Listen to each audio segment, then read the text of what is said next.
Bienvenue dans cette vidéo point méthode. Nous allons aborder les chiffres significatifs. Il s'agit de la seconde vidéo sur les chiffres significatifs et nous allons voir un petit peu comment on détermine le nombre de chiffres significatifs dans un nombre.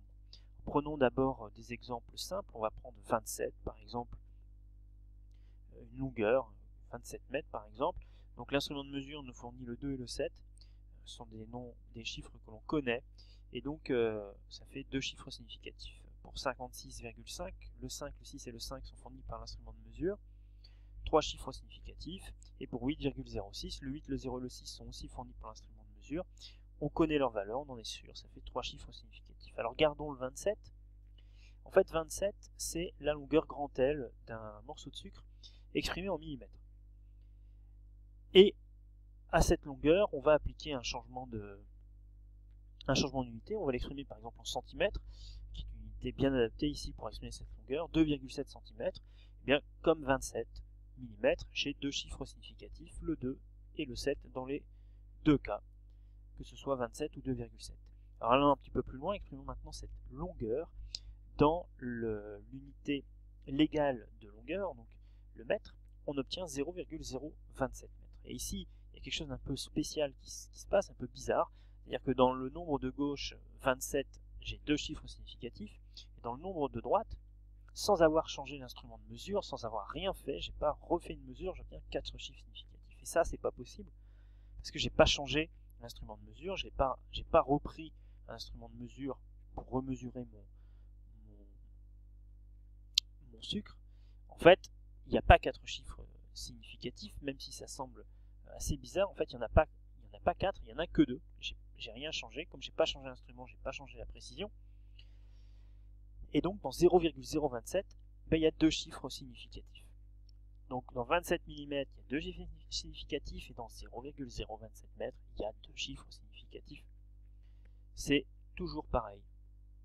Donc ici, il faut faire très attention quand on détermine un nombre de chiffres significatifs. En fait, les zéros précédant le premier chiffre différent de 0 ne comptent pas. Ça, c'est vraiment quelque chose d'important, il faut absolument s'en souvenir. Alors, rajoutons cet exemple aux trois premiers exemples qu'on a vus en début de la vidéo. En fait, donc les zéros précédant le 2 ne comptent pas, il n'y a que le 2 et le 7 qui comptent, ça fait deux chiffres significatifs. Prenons un autre exemple, 0,00065330. Ici, les zéros qui précèdent le 6 de la même manière que précédemment ne comptent pas, donc il y a 4 chiffres significatifs seulement. Et dernier exemple, 150 000. Ici, les zéros qui suivent le 5, ils comptent eux, parce que eux, ils sont fournis par l'instrument de mesure. Donc l'instrument de mesure nous fournit le 1, le 5 et les 4 zéros qui suivent. Donc ici, en tout, j'ai 6 chiffres significatifs. Alors, une bonne manière pour déterminer le nombre de chiffres significatifs dans un nombre, c'est de l'écrire sous sa forme scientifique avec les puissances de 10. Donc ici, j'ai transformé tous les nombres précédents en écriture scientifique. Donc 27, ça donne 2,7 10 puissance 1. Mais dans 2,7, j'ai deux chiffres significatifs, comme dans 27. Dans 56,5, ça s'écrit 5,65 10 puissance 1. Je connais le 5, le 6 et le 5, j'ai trois chiffres significatifs. 8,06, c'est 8,06 10 puissance 0, mais j'ai encore trois chiffres significatifs. 0,027, ça s'écrit 2,7 10 puissance moins 2. J'ai deux chiffres significatifs, le 2 et le 7. 0,006530, ça s'écrit 6,530 10 puissance moins 4. J'ai encore 4 chiffres significatifs. Et 150 000, ça s'écrit 1,5 avec 4 zéros à la suite, fois 10 puissance 5, mais là j'ai 6 chiffres significatifs.